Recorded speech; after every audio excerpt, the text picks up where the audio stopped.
ವಿಷಯ 2047 ವಿಕಸಿತ್ ಭಾರತ್, ದ್ವೇಷ ರಾಜಕಾರಣವನ್ನು ಬದಿಗಿಟ್ಟು ಎಲ್ಲರೂ ಒಂದು ಸೇರಿ. ನರೇಂದ್ರ ಮೋದಿ ಒಳ್ಳೆಯ ವಿಚಾರ.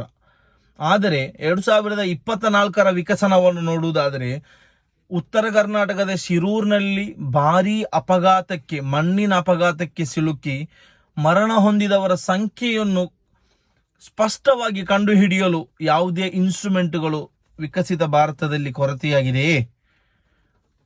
ಮೃತದೇಹಗಳು ಮಣ್ಣಿನಡಿಯಲ್ಲಿದೆಯೇ ಅಥವಾ ಪಕ್ಕದ ನದಿಯಲ್ಲಿ ಹೋಗಿದೆ ಎಂದು ಕಂಡುಹಿಡಿಯಲು 8 ದಿವಸಗಳು ಕಳೆದರೂ ಕೂಡ ಅದಕ್ಕೆ ಬೇಕಾದ ಯಾವುದೇ ತಂತ್ರಜ್ಞಾನಗಳ ಕೊರತೆಯಾಗಿದೆಯೇ?